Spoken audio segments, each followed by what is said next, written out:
నమస్కారం. రూపారెడ్డి ఈమె 2 రోజుల క్రితం నల్గొండలో జేబీ కాలనీలో దారుణ హత్యకు గురైంది. ఈమె ఒక నాగార్జున గ్లామర్ ఇంగ్లీష్ స్కూల్ అనుకుంటా, దానిలో ప్రిన్సిపల్ అండ్ డైరెక్టర్గా చేస్తున్నారు. ఆమె భర్త రాజేందర్ రెడ్డి, వీళ్ళ బిడ్డ అభినవ్ రెడ్డి.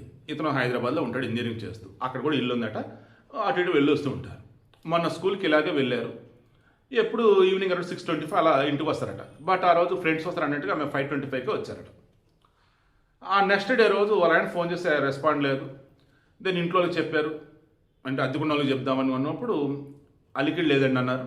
ఇక పక్కన ఒక ఎస్ఐ అద్దెకుంటున్నారు, ఎస్ఐ ఇల్లు ఉంటే ఆయన ఫోన్ చేసి చెప్తే వాళ్ళు వచ్చి చూశారు.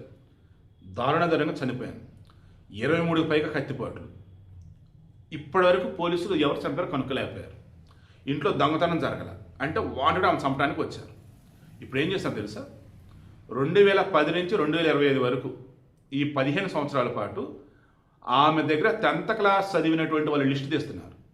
ఎందుకంటే స్టూడెంట్సే చంపి ఉంటారేమో అని. కారణం, ఆ మిడిదర్ సిసిటివ్ ఫుటేజ్ చూసినప్పుడు 20 నుంచి 25 సంవత్సరాల వయసు ఉన్న పిల్లలే, 20 నుంచి 20 సంవత్సరాల వయసు ఉన్నటువంటి వ్యక్తి కనిపించాడు అక్కడ, ఇంకెవరు కనపడలే. వాడు ఎవడు ఏంటంటే ఎక్కడ ఏమీ ఆధారాలు వదలకుండా వెళ్ళిపోయాడు. చాలా తెలివిగా చేశాడు, దారుణంగా చంపాడు. అంటే పాఠశాలలో చదువుకున్నప్పుడు ఆమె కోపంతో చంపాడా, లేక ఇంకేదైనా ఇష్యూసా, ఏమి తెలియట్లా. బట్ ఒకటి మాత్రం నిజం, దయచేసి మీరు ఒంటరిగా ఉన్నప్పుడు తెలియని వ్యక్తుల్ని ఇంటి దరిదాపులు కూడా రానియకండి. అండ్ దయచేసి మీ ఇంటి బయట సీసీటీవీ పెట్టించుకోండి. అండ్ ఓవరాల్గా దయచేసి ఎవరైనా కూడా బ్లైండ్గా నమ్మకండి. అన్నింటికి మించి ఫ్రెండ్స్తో ఏదైనా మాట్లాడుతున్నప్పుడు మీ సీక్రెట్స్ ఏవి రివీల్ చేయకండి. అండ్ ఇంట్లో ఒంటరిగా ఉన్నాము అన్న వేలో ఎవరితో మాట్లాడకండి. ఇంతమీ ఏం చెప్పలేకపోతున్నా. పాప రూపారెడ్డి గారికి అంచుకలు కూడా చేశారు. బట్ ఆమెకు శత్రువులు ఎవరూ లేరంట. పాపం ఎవరని ఏమన్నదంట. అసలు ఆమెను ఎవరు ఇంత ఘోరంగా చంపారో అర్థం కావట్లేదు. ఆమె భర్త రాజేంద్ర రెడ్డి కోసం వచ్చి చంపారంటే అవసరం లేదు కదా.